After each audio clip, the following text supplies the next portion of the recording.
Hello and welcome back. You've been studying English for years, maybe 5 years, maybe 10. You watch movies without subtitles. You read articles and understand most of the words. You can follow a conversation when someone else is talking, but then someone turns to you and asks a simple question. So, what do you think? And your mouth goes silent. Not because you don't know the answer, not because you don't understand the question, but because your mouth just won't move. Somewhere inside your head, the words are there. You know they are there. But they don't come out. This lesson is for English learners who understand more than they can say. If that sentence just described, you stay right here, because today, something is going to shift. I want to tell you about a man. Let's call him David. David studied English for 6 years. He took classes. He watched YouTube videos. He passed his TOEIC exam with a high score. His teacher told him he was ready. Then one day, David was at an airport. A foreign traveler stopped him and asked, "Excuse me, how do I get to the train station?" David knew the answer. He had walked to that station 100 times. He knew the words, straight, left, 5 minutes. But standing there with that person looking at him waiting, David's mouth went dry. He smiled. He pointed, he said, there, and walked away fast. 6 years of study, 3 words in a real moment. Here's the truth. David is not stupid. David is not lazy. David has a very specific problem. This is not a language problem. It is a speaking problem. Understanding English and speaking English are not the same skill. They never were. Your brain can hold thousands of words and still leave your mouth empty when someone is waiting. Your mouth is a muscle. Train it every day. That is what this lesson is about. Not more grammar, not more vocabulary lists, not more listening. Today is about your mouth. How to train it, how to wake it up, and how to make it move when you need it most. By the end of this lesson, you will know exactly why your mouth freezes. You will know the science behind it, and you will have real daily drills you can start today. No classroom, no teacher, no special equipment, just you, your voice, and 30 minutes. If that sounds like what you have been waiting for, then subscribe right now. Because this channel is built for people who want to use English, not just understand it. Hit that subscribe button and let's begin. Lesson 1. Understanding is not speaking. Let's start with the real problem. Most people think they can't speak English because they don't know enough words, so they study more words. They buy more books. They download more apps. And still, when the moment comes, the mouth doesn't move. More words did not fix it, because words were never the problem. Now think about this. Your brain has 2 very different jobs when it comes to language. The first job is understanding. When you hear or read something, your brain receives it. It matches the sounds and letters to meanings you already know. This is passive. Your brain is catching, not throwing. The second job is speaking. When you speak, your brain has to retrieve a word. Choose the right form. Put it in order and send a signal to your mouth, your tongue, your breath all at the same time. In less than 1 second. This is active. Your brain is throwing, not catching. These 2 jobs use different pathways, different systems. A researcher named Meryl Swain studied this for years. She found that learners who only receive language, only listen and read, develop strong understanding, but they stay weak at speaking, because understanding never trains the output system. You have to produce language to build the ability to produce language. Hear that again in your mind. Producing language builds the ability to produce it. Listening alone will not get you there. Reading alone will not get you there. Opening your mouth is the only path forward. Think about a musician. A person can listen to piano music every day for 10 years. They can recognize every note. They can name the song in 2 seconds. They know what good piano sounds like. But if they sit down at a piano and try to play their fingers, don't know what to do. Listening built their ear. It did not build their hands. Your ears have been training for years. Your mouth has been sitting in the corner waiting. There was a man in ancient Greece named Demosthenes. He wanted to be a great public speaker, but he had a problem.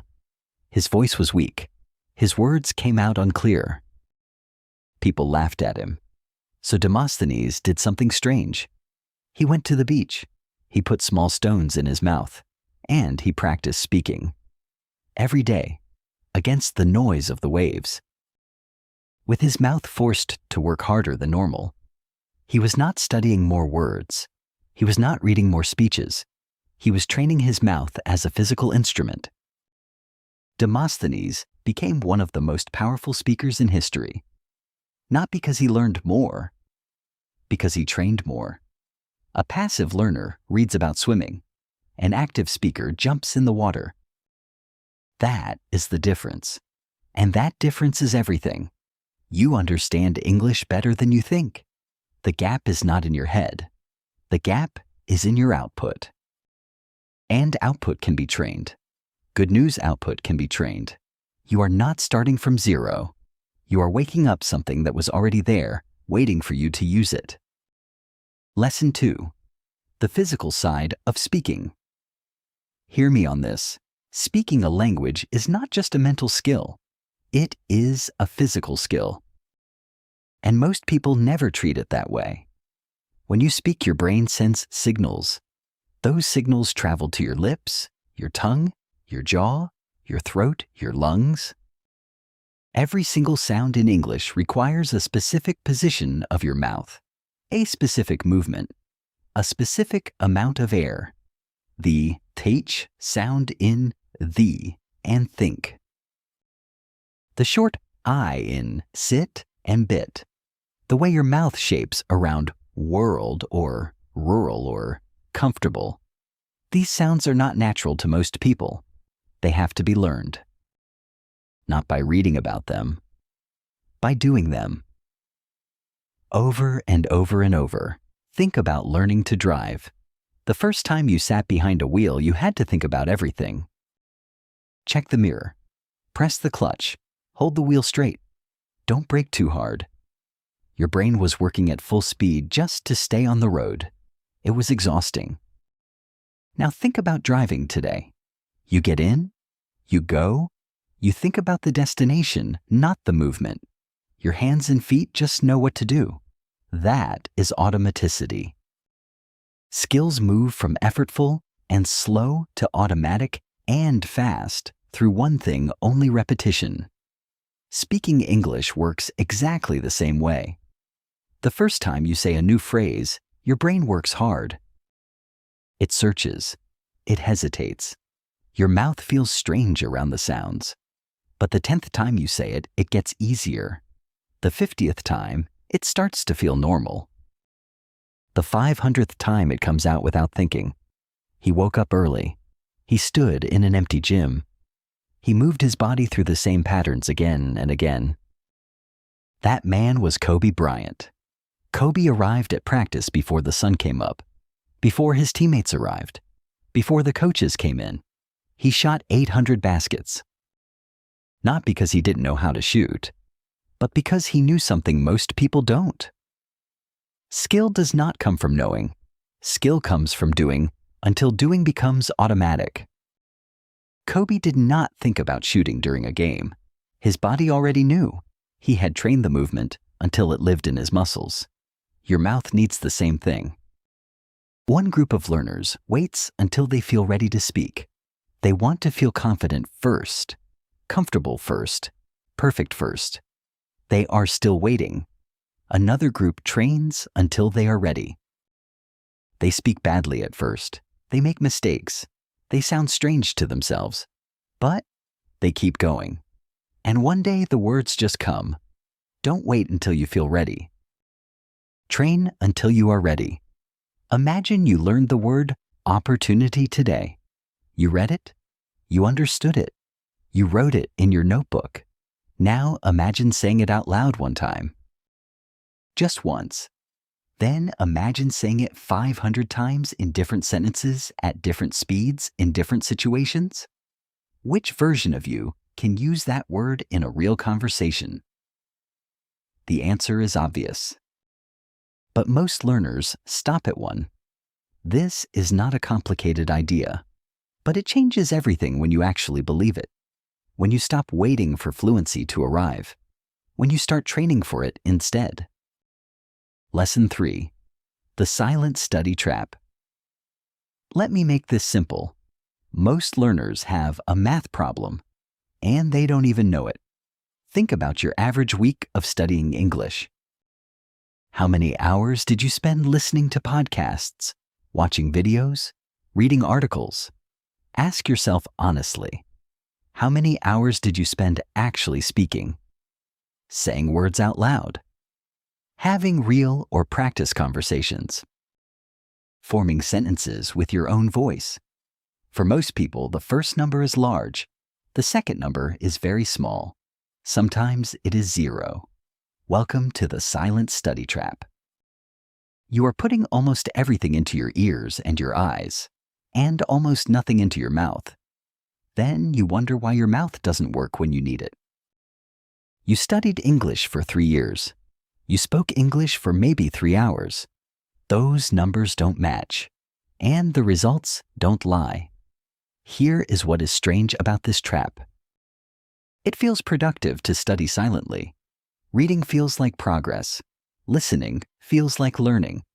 And it is. Those things do help, but they help a specific part of your ability. They train your understanding. They do not train your speaking. It is like a person who wants to run a marathon. They spend every week reading about running, books about technique, videos about breathing, articles about the best shoes. They know everything about running. They can talk about it for hours, but they have never put on their shoes and gone outside. The knowledge is real. The fitness is not there. Your English knowledge may be very real. Your speaking fitness is another question. There is a woman I want to tell you about. She worked in an office. Every morning before her colleagues arrived, she would sit at her desk and talk, out loud, in English. She would describe what she could see outside the window. She would talk about what she did the evening before. She would explain her plans for the day. To no one, to herself. Just her voice filling the empty room. Her colleagues thought it was strange when they occasionally heard her. Some of them laughed quietly. She didn't stop. 6 months later, that woman was leading project meetings in English. Not because she studied more grammar, not because she downloaded a new app, because she had given her mouth hundreds of hours of practice while everyone else was staying silent. She did the uncomfortable thing.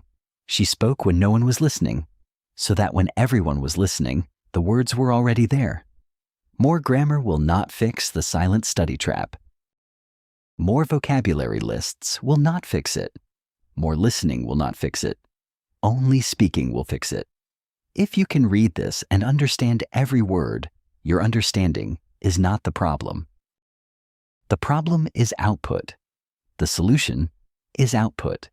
One person spent 3 years studying English in books and never opened their mouth. Another person spoke English for 30 minutes every single day. After 1 year, guess which person speaks better? It is not a close competition. 30 minutes, every day, out loud. That is where fluency is built.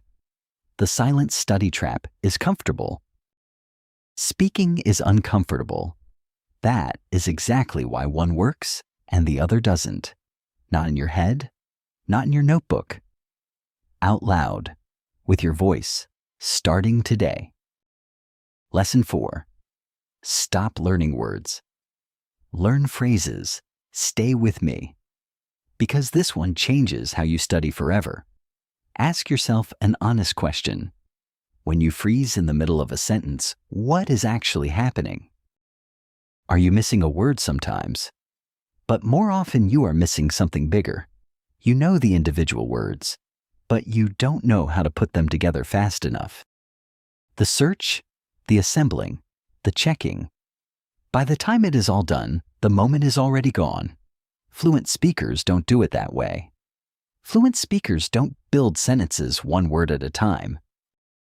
They store whole phrases as single units in their memory, ready-made, preloaded. When they need to agree with someone, they don't think, I agree with that. They just pull out. That's a good point. One unit. Instant. When they need to buy time in a conversation, they don't search for words. They reach for a phrase, let me think about that for a second. Done. The conversation keeps moving. They sound natural. They sound fluent. Not because their vocabulary is bigger, because their phrase library is fuller. This is called chunking.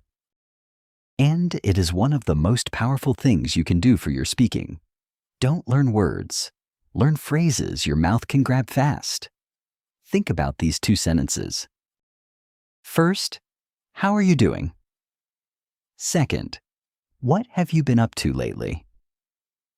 Both mean roughly the same thing. If someone asks you the first one, you probably answer with no problem. You have heard it 1,000 times. You have said it 1,000 times. Your mouth knows it without thinking.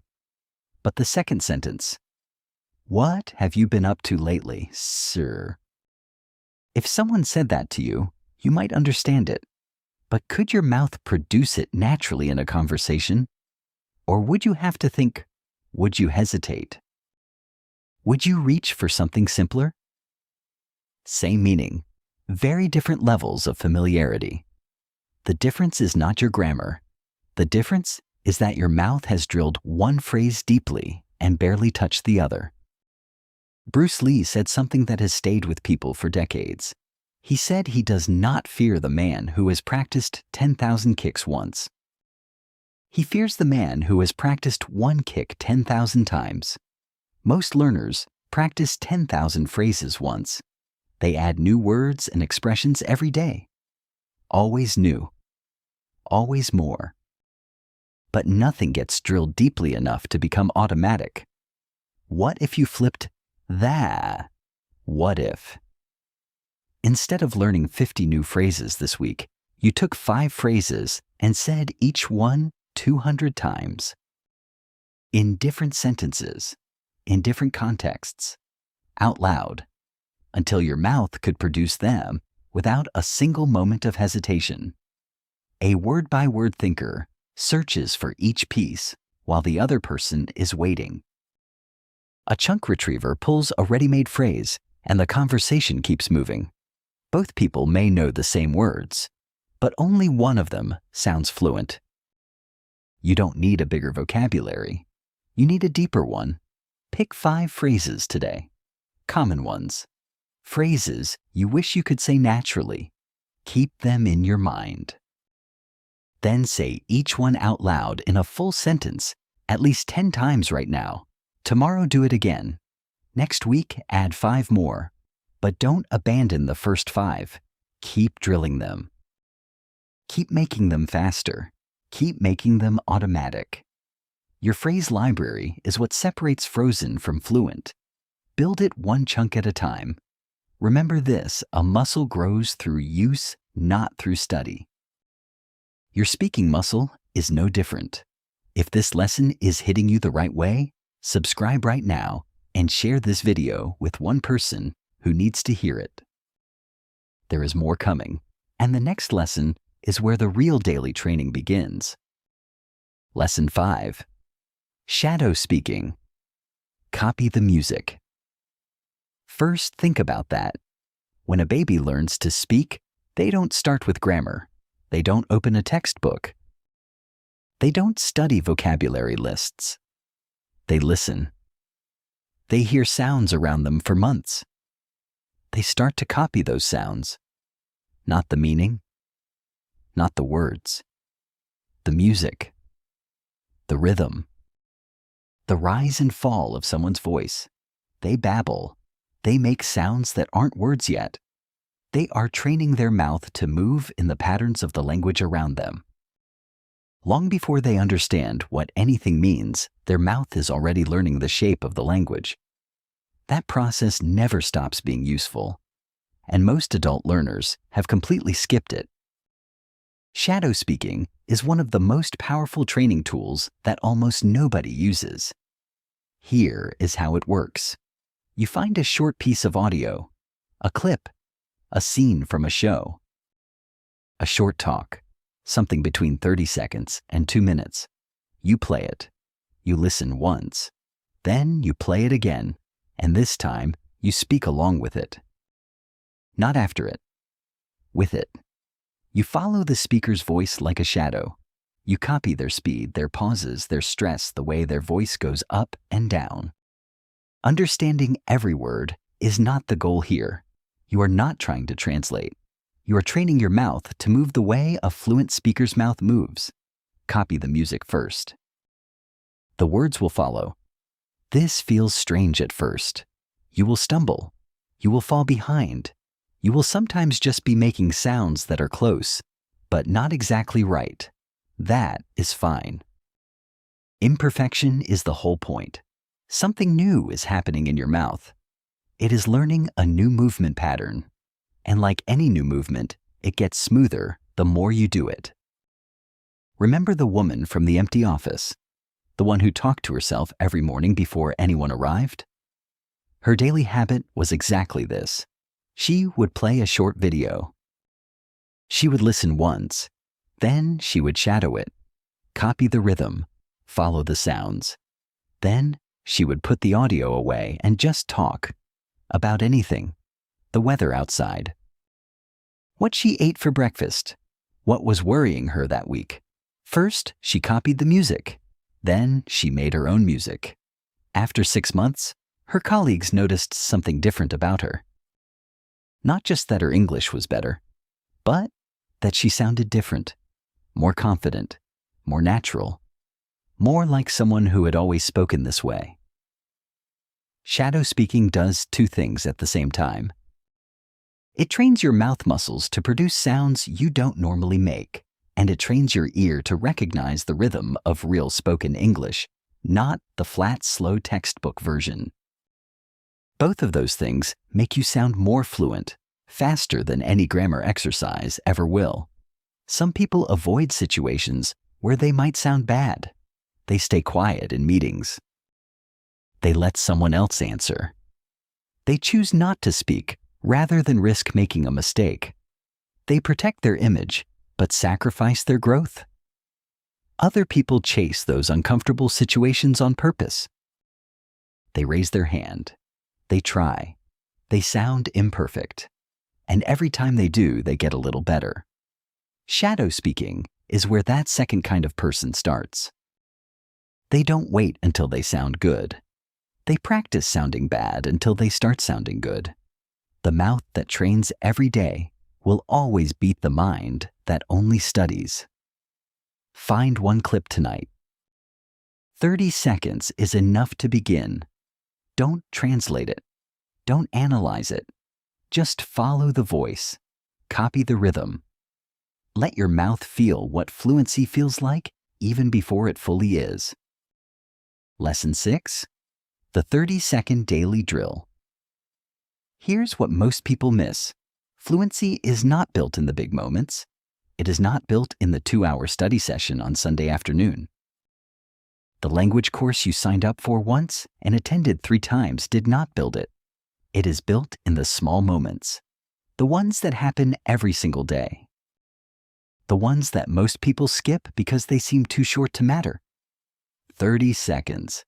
That is where this starts. Here is the drill. It is simple. Almost embarrassingly simple.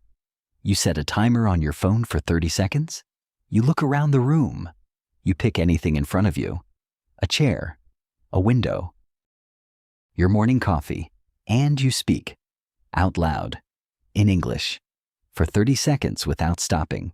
You describe what you see. You talk about what you did this morning.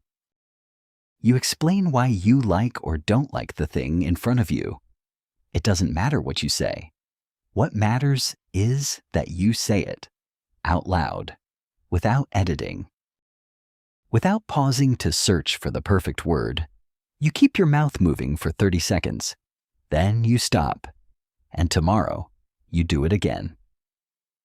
Simple as that, nothing more needed.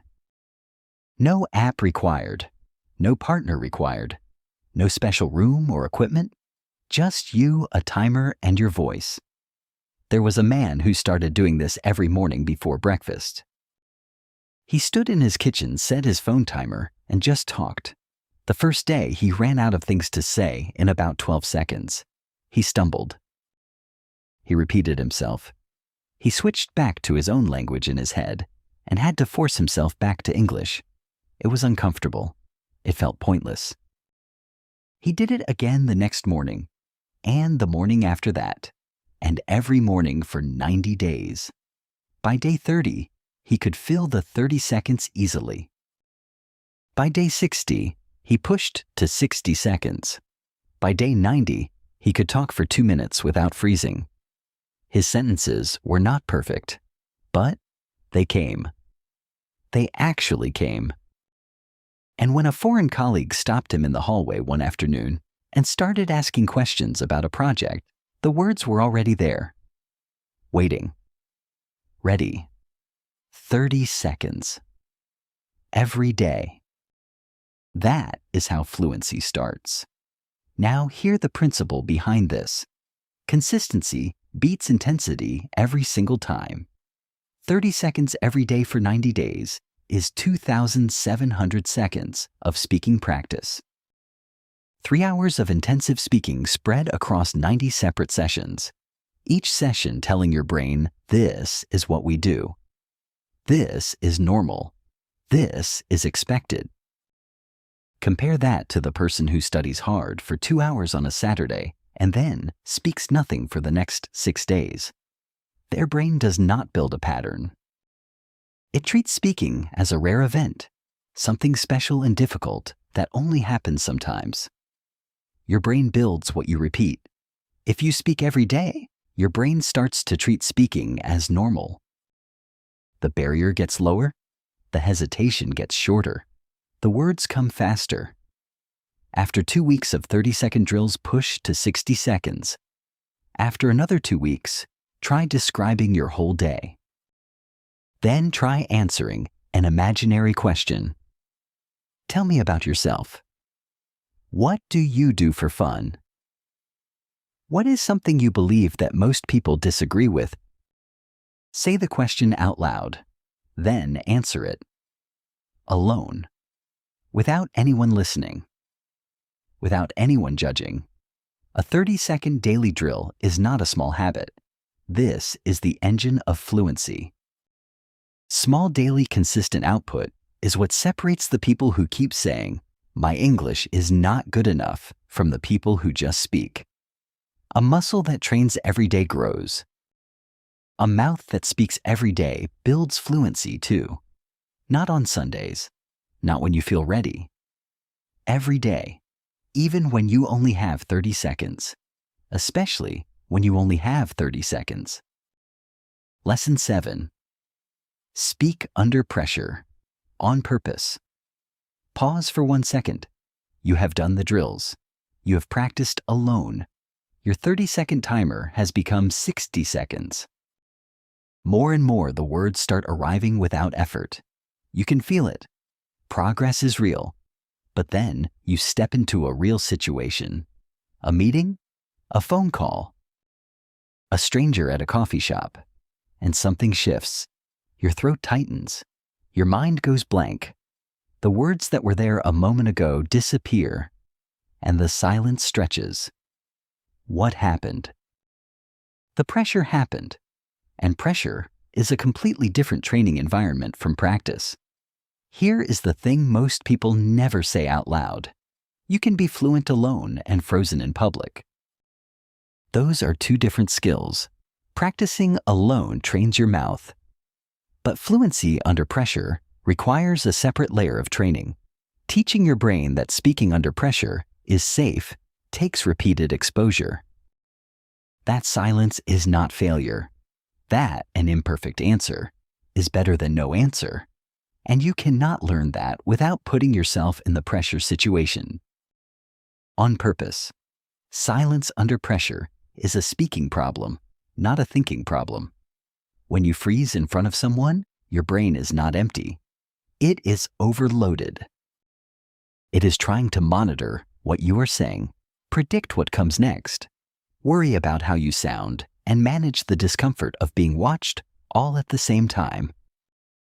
That overload shuts down the output system.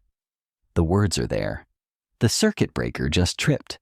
The only way to fix a circuit breaker that trips under pressure is to expose it to pressure. Repeatedly. Until the system learns that it can handle it. This is what the best language learners do differently. They do not avoid pressure situations. They collect them. They look for them. They walk into the coffee shop and place their order with one extra sentence they didn't plan. They call the bank instead of using the app. They answer in the meeting before they feel ready. They record themselves answering a question and play it back. They sit with the discomfort until it becomes familiar, until it shrinks.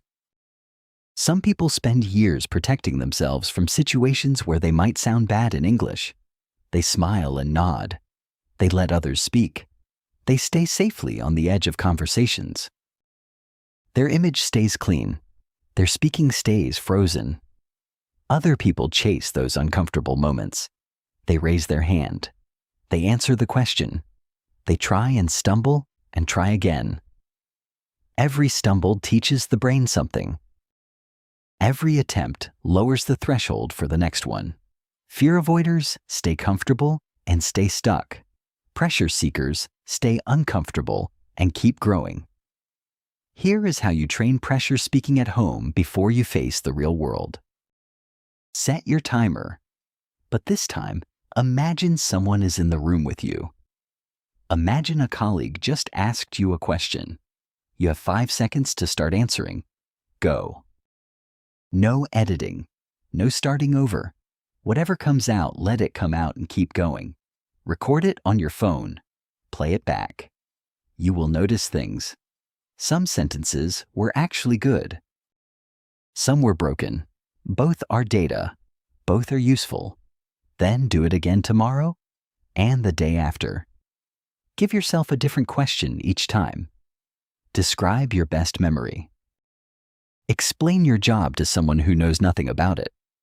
Tell me about a time you failed at something. Hard questions. Questions that make you think while you speak. Because that is what real conversations require.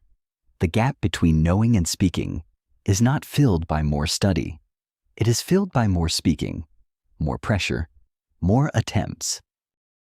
More mornings with a timer and an honest voice talking into an empty room. That is how fluency is built. Not in the comfort of silent reading, not in the safety of perfect understanding. In the uncomfortable, imperfect, honest act of opening your mouth and letting the words come, even when they aren't perfect, even when someone is watching, even when you are not ready. Your mouth is a muscle. Train it every day. The people who speak English well are not the people who studied the hardest. They are the people who spoke the most, who failed the most, who kept going anyway. That is the only real secret, and now you know it. Let's bring it all together. This lesson was for every English learner who has ever understood more than they could say. 7 lessons, 7 truths about your mouth and what it needs. Let me give them back to you fast. 1 punch each. Hold them. Lesson 1. Understanding is not speaking. Your brain has 2 jobs: receiving and producing. Studying only trains one. The output system needs its own separate, deliberate out-loud training.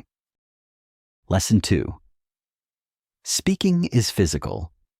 Your mouth needs repetition the way any muscle does, not knowledge, not more study. Physical repetition.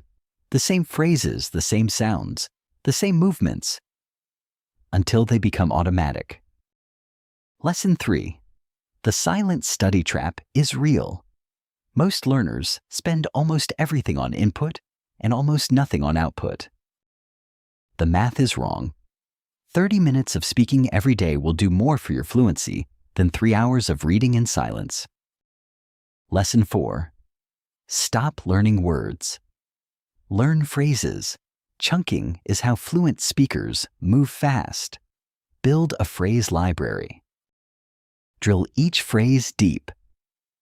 5 phrases done 200 times each will take you further than 500 phrases done once. Lesson 5. Shadow speaking trains your mouth before your mind is ready. Find a short clip. Follow the voice. Copy the rhythm. Let your mouth feel the shape of fluency even before it fully arrives. Lesson 6. The 30-second drill is the engine. Set a timer. Speak. Every single day. No partner needed. No classroom needed. Just your voice and 30 seconds of honest effort. Then 60. Then 2 minutes. Build the habit before you build the skill. Lesson 7. Pressure is not the enemy. Pressure is the training ground. Avoid it and you stay frozen. Chase it and you grow. Simulate it at home. Walk into it in real life. Stumble through it. Get up. Go again. 7 lessons. 1 truth underneath all of them. The gap between knowing and speaking is not filled by more study. It is fulfilled by more speaking. You have been on the listening side long enough. You have understood enough. You have nodded enough. It is time to open your mouth. Not when you are ready. Not when you are perfect. Now, with whatever you have. Because fluency does not wait for readiness. It grows from action. Start tonight. Pick 1 drill from this lesson. Just 1. The 30-second timer. A shadow clip. 5 phrases to drill. 1 pressure question to answer out loud. You don't need all 7 at once. You need 1 done consistently starting today. Because muscles don't grow from knowing how to train. They grow from training. If this lesson gave you something real today, share it with 1 person who needs to hear it. Leave a comment below and tell me what is the moment you freeze the most in English. At work with strangers, on the phone. Tell me. I read every single one. And keep coming back. There is more here for you. Keep listening every day, keep speaking every day, and your English will grow. See you in the next one.